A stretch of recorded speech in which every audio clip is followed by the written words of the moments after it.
Reacher Season 3, Episodes 1, 2, and 3, now out. Let's talk about it. Reacher Season 3 is finally here. It is freaking back. Let's freaking go, man. I love Reacher so much. I loved the first season. Season 2, not as good as the first season, but still, I thought it was very good. So when I heard they were doing a season 3, I was so excited for it. And now we have the first 3 episodes that you can go and check out right now. And they did not disappoint. Now, I did see an interview with Alan himself talking about some of the mistakes that they made in season 2 with the action and everything. And he said that he wanted to make sure that season 3 was better in every aspect. Now, in the first 3 episodes, oh man, it starts off with a freaking bang. So instantly, we're following Reacher straight off the bat, and he's in a music store trying to sell vinyls. And next thing you know, this whole scene happens where someone rams and is going to kidnap a kid, and then we have a shootout. Reacher's there. Reacher shoots the guy and then shoots a cop as well. And you're thinking to yourself, oh, okay. Now, look, I haven't read the books or anything like that, so I didn't know any of this. And I'm sitting there, I'm like, okay. Wow, this is how we're starting. We're starting with Reacher killing a freaking cop. That's crazy. So then you go in, and then this is where we get introduced to the villains of the entire show by the looks of it. Now, obviously, there's a guy in here called Paul who somehow, some way, makes Alan look tiny. Now, we all know Alan is not a tiny person. Like, look at the guy. He is gigantic. This guy is even... I was like sitting there and I was like looking at it. I was like, Paulie is freaking ginormous. Like, holy crap. That dude... I mean, Alan is like literally looking up to him. Bro, I don't even want to begin him standing next to me. This is just going to be crazy, man. I'll be like looking at the big friendly giant at this point. That's how freaking tall this guy would be compared to me. But instantly you know, okay, so this guy, physical threat to Reacher. And then when you go in and you get an understanding of how things are run in this corporation, it's very interesting. And then you get the phone call at halfway through the first episode of, I'm in. And I'm like, wait a second, whoa, what? And that's when the twist gets revealed that the whole first sequence was all a setup. It goes through with Reacher, working with the feds. We get introduced by name to someone who I think is going to play either a pivotal role in this season or the following season. Quinn. Now, from what we've heard, they have hyped up Quinn to something that I'm imagining as a person who, one, is completely unhinged.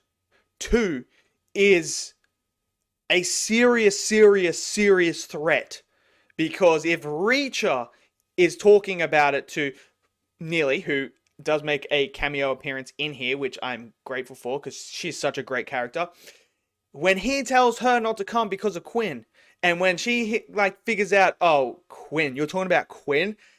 She's like, I need to be there. So this guy is a serious threat. So they are building this guy right up as someone to not be messed with and someone that needs to be handled with care, because he just sounds like... And there's a moment in these episodes where Reacher's talking about someone close to him and what Quinn did to him, and it's even hard for him to talk about it. And when Reacher, Reacher doesn't really get as emotional in that. He's very calculated in that. The only time we've seen it was in season 2 with his brother and his friends. So when you have a character like Reacher who's reacting like that to an event that this person did, that means this guy means business. So you have that build up already. And then we start to find out more about the actual operations and what is going on. Is Beck really in charge? And we find out the answer is no, there's someone else pulling the strings. So you can see the changes already in season 3 compared to the first 2. This one is more of an inside job. And seeing Reacher try to react from within inside and playing a character is very interesting. But also, then you throw in the kid, the son. Man's already had his ear cut off. So they play up to that. But you can see Reacher and this kid building a connection already. Like, Reacher actually cares about this kid. And when this kid opens up to him at the ice cream store and talking about how he hates it and, he just wants to get out and just leave. And you can see Reacher actually feels for this kid at the same time. So you've got this beautiful contrast of someone who's trying to infiltrate and get as much information about everything, meanwhile building a meaningful bond with this kid as well, which I think is going to be something major moving forward. So you can already see the ins and out. Of course, it wouldn't be Reacher without scenes of him breaking people's legs and stuff like that. The moment he kills that one guy, Angel, and then just this freaking starts cramming him under the desk and just, oh man, I was just like, yep, so good to have Reacher back. Hearing the bone snap, him just jamming him up in there.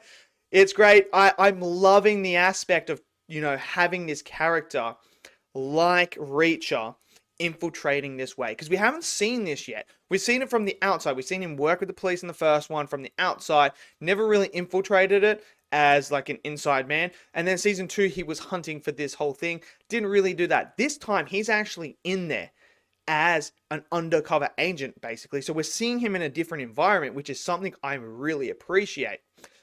And then you have the comedy elements, the little one-liners that Alan is so good at delivering when it comes to this character of Reacher.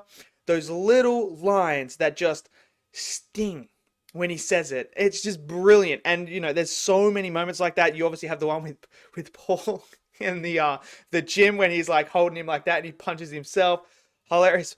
I'm also liking the side cast. Like, obviously, there's someone that's been kidnapped throughout here as well, so they're trying to find that. But I think the special agents as well, they are starting to develop more characters as well, like more layers to their characters. And I think I'm finding them to be very interesting as well. This kind of feels like they've gone back to the roots of season 1, where obviously season 2 we had the whole gang and, they've taken so much time to develop all these characters. You kind of suffer a little bit.